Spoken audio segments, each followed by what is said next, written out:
नमस्कार स्टूडेंट, मैं आपका अपना एग्रो गुरु विश्वजीत शर्मा गुरु जी आपको अपने चैनल पर हार्दिक अभिनंदन और स्वागत करता हूं। आज के जो 5 प्रश्न हैं ये ऐसे प्रश्न हैं जो मैक्सिमम आप कंपटीशन में देखते हैं, तो उम्मीद करते हैं हो सकता है आपको जवाब पता हो। अगर आपको जवाब नहीं पता है तो इसका जवाब मैं वीडियो के अंत में दूंगा, जरूर देखिएगा ताकि आपको समझ में आ सके कि इनका सही जवाब क्या है। पहला है, श्वेत क्रांति के जनक कौन थे? जो श्वेत क्रांति थी उसके जनक कौन है? दूसरा है, सींग में यदि 4 छल्ले हैं तो उस पशु की आयु क्या होगी? जी, यदि सींग में 4 छल्ले हैं तो उस पशु की आयु क्या होगी? तीसरा है, बछड़े के मुंह में यदि 2 स्थायी दांत हों तो उसकी आयु क्या होगी? पशु जो बछड़ा होगा उसके मुंह में यदि 2 स्थायी दांत हैं तो उसकी आयु क्या होगी? चौथा है, गाय में कुल स्थायी दांत होते हैं, अर्थात गाय में कितने कुल स्थायी दांत होते हैं? फिर अंडा देने वाली मुर्गी को क्या कहते हैं? जो मुर्गी अंडा देती है वो क्या कहलाती है? तो इसके जवाब वीडियो के अंत में मिलते हैं। आइए अब देखते हैं अगले 20 जो पॉइंट हमारे हैं जो परीक्षाओं में बहुत ज़्यादा इंपॉर्टेंट रखते हैं। पहला हमारा आता है क्रोमोसोम पेयरिंग। क्रोमोसोम पेयरिंग का मतलब होता है कि जब F पीढ़ी से F1 पीढ़ी में कोई क्रोमोसोम आ रहे हैं तो उनके एक साथ युग्मन के पश्चात रहने की अवस्था, उसको क्रोमोसोम पेयरिंग कहते हैं। इसको हम ऐसे समझ लेते हैं, F पीढ़ी है जिसमें मेल और फीमेल हैं, इनके जो मान लीजिए मेल है XY है और इसका XX है, तो यहाँ पर XX या XY जो एक साथ रहने की प्रवृत्ति आई F1 में, उसको क्रोमोसोम पेयरिंग कहते हैं, यानी उनका जुड़ाव, युग्मन। ठीक है, गुणसूत्रों का युग्मन हिंदी में बोला जाता है। अगला हमारा है क्लिस्टोगेमी। क्लिस्टोगेमी क्या होता है? जब पुष्प का खिलना होता है, यानी पुष्प के खिलने की अवस्था हो और उस खिलने की अवस्था में ही उसका परागण हो चुका हो, अर्थात पुष्प जब खिल रहा होगा तभी उसके अंदर ऑलरेडी निषेचन क्रिया हो चुकी हो, ताकि फूल खिलने के पश्चात जब वो गिरेगा उससे पहले ही अंदर से फल आना शुरू कर दे, उस अवस्था को क्लिस्टोगेमी कहते हैं। फिर आता है हमारा क्लाइमेट इंडेक्स।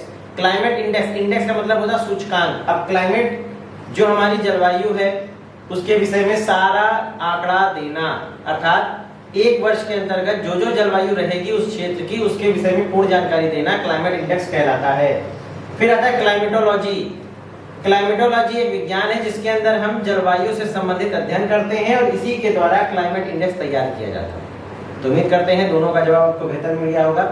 फिर आता है क्लोन। क्लोन समसूत्री विभाजन द्वारा तैयार किया जाता है। याद रखिएगा, कायिक प्रवर्धन समसूत्री द्वारा तैयार किए जाने वाली क्रिया को क्लोन कहते हैं, यानी सेम शरीर से दूसरे शरीर को तैयार करना। जैसे आम के पेड़ से शाखा, गुलाब के शाखा ला करके लगा लेते तो सेम गुलाब तैयार होता है। एक चीज को याद रखना है, क्लोन की औसत आयु उसी के समान वाली पैतृक से ही होती है, सेम आयु ही मानी जाती है। अगला हमारा है कोल्थेस लाइन इफेक्ट। कोल्थेस लाइन का इफेक्ट का मतलब होता है तापीय परिवर्तन, जो बाहरी ताप का हो उसके आधार पर चीजों को तैयार करना।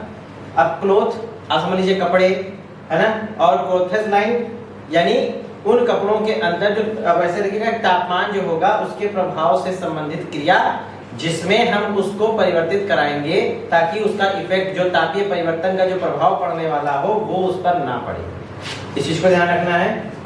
अगला हमारा है कोल्ट। कोल्ट क्या होता है? जो गधे का वयस्क होता है उसको कोल्ट कहते हैं। ये याद रखना है कि इसमें प्रजनन करने की क्षमता होती है, यानी ये बंध्य नहीं होता। अगला हमारा है कोहेशन, जिसे बोलते हैं सहसंजन। सहसंजन का मतलब होता है 2 अणुओं के बीच में आपसी जुड़ाव को, अर्थात हाइड्रोजन का आपस में जुड़ना, इसका एक उदाहरण है।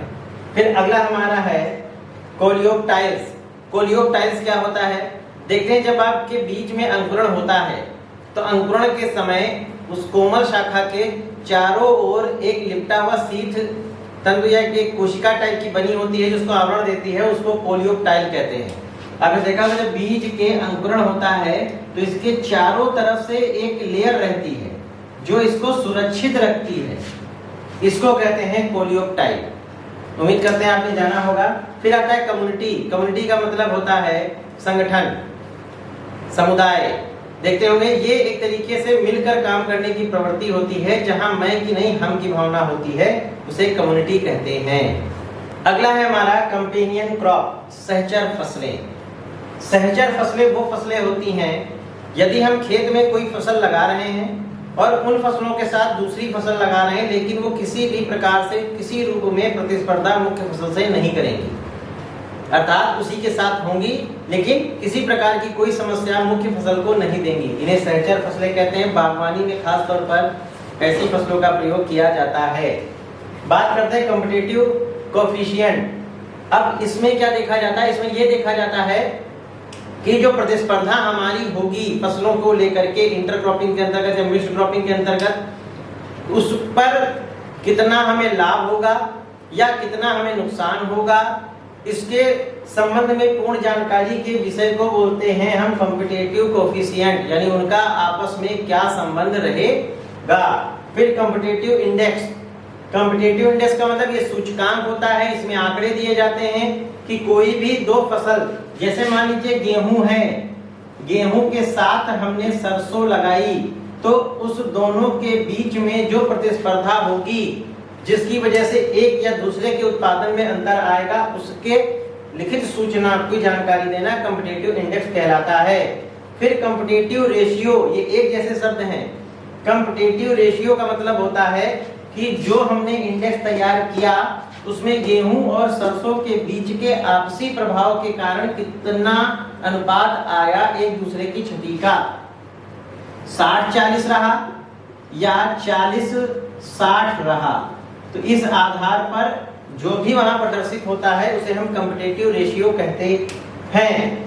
फिर कॉम्प्लीमेंट्री कॉम्पिटिटिव रिलेशनशिप, यानी इनके आपसी ऊपरी संबंध को किस रूप से वहां पर कार्यरत कराकर उनके विषय में पूर्ण जानकारी प्राप्त कर हम वहां पर फसलों को बेहतर स्वरूप से ले सकें, ये सब इंटरक्रॉपिंग में विशेष रूप से प्रयोग किए जाते हैं।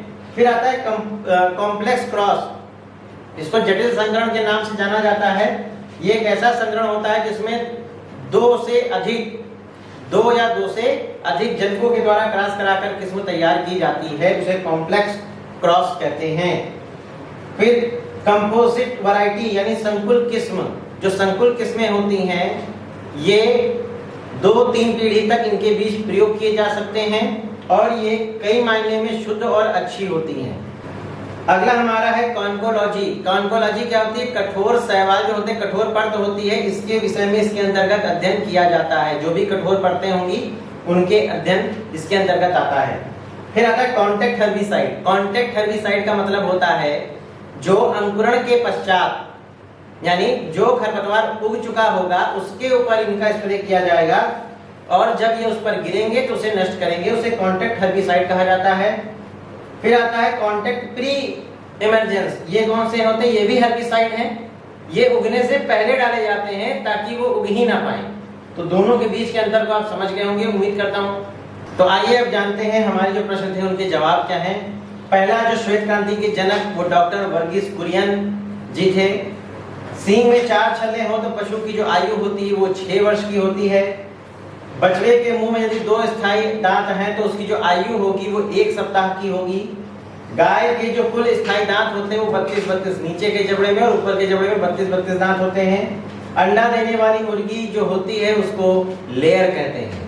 जी, जो मुर्गी अंडा देती है वो लेयर के नाम से जानी जाती है। उम्मीद करते हैं आज आपके प्रश्न उपयोगी रहे होंगे और जो आपने 20 पॉइंट सीखे हैं वो बहुत ही ज़्यादा आवश्यक थे। और मेरे चैनल को सब्सक्राइब करने के लिए, लाइक करने के लिए, शेयर करने के लिए बहुत बहुत धन्यवाद। जो भी आपका प्रश्न समझ में ना आ रहा हो आप नीचे जरूर लिखें, मेरी पूरी कोशिश रहेगी मैं आपको उसका पूरा जवाब दे सकूं। धन्यवाद।